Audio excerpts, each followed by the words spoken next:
Hello बच्चों, आइए प्रश्न को देखते हैं। वक्र y बराबर में e की घात 2x के बिंदु 0,1 पर खींची गई स्पर्श रेखा x अक्ष को किस बिंदु पर प्रतिच्छेद करती है, यह हमें बताना है। और यहाँ पे चार विकल्प दे रखे हैं। चारों विकल्पों में जो सही विकल्प होने वाला है उसका चयन करना है। प्रश्न को हल करने से पहले इसकी मुख्य अवधारणा की चर्चा कर लेते हैं।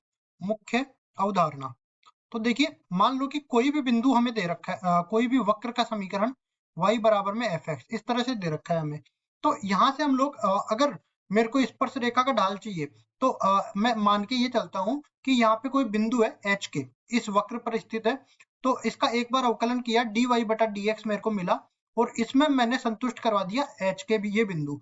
तो ये जो भी मिलेगा मेरे को, वो स्पर्श रेखा का ढाल मिलेगा। अब देखिए, स्पर्श रेखा का समीकरण निकालने के लिए मेरे पास एक तो ढाल आ गया और एक बिंदु आ गया। तो इस बिंदु पर स्पर्श रेखा का समीकरण निकालेंगे तो ये बन जाएगा y माइनस के बराबर में mt गुणा में x माइनस में h। ये अपने पास आ गया स्पर्श रेखा का समीकरण। स्पर्श रेखा का समीकरण। और जैसे हमने इसमें सवाल में जब बोला गया है कि x अक्ष को किस बिंदु पर मिलती है, तो कोई भी रेखा अगर x अक्ष को प्रतिच्छेद करती है तो x अक्ष पर उस बिंदु पर y निर्देशांक 0 होता है। तो y निर्देशांक 0 करके हम x निर्देशांक का मान निकाल सकते हैं। तो अब चलते हैं सवाल में। तो सवाल में जैसा कि हमें दे रखा है, वक्र तो दे रखा है y बराबर में e की घात 2x, और इस रेखा पर इस वक्र पर स्थित बिंदु है 0,1। 0,1 ये बिंदु है। तो क्या करेंगे, सबसे पहले तो हम लोग निकालेंगे dy बटा dx। तो हम लोग जानते हैं e की घात 2x का, तो e की घात 2x के बराबर होगा। अब 2x का भी तो करना पड़ेगा, तो 2x का 2 के बराबर हो जाएगा। अब देखिए, हमें चाहिए स्पर्श रेखा का ढाल, जो कि बराबर हो जाएगा dy बटा dx, और कौन से बिंदु पर, 0,1 पर।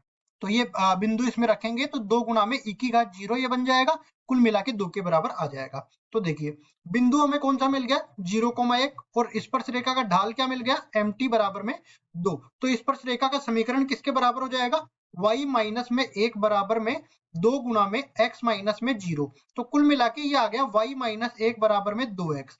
अब देखिए, यहां से अपने पास क्या बन जाएगा, y बराबर में 2x प्लस 1 ये बन गया। अब देखिए, अब मैंने कहा कि x अक्ष पर बिंदु निकालना है, तो x अक्ष पर y निर्देशांक 0 होगा।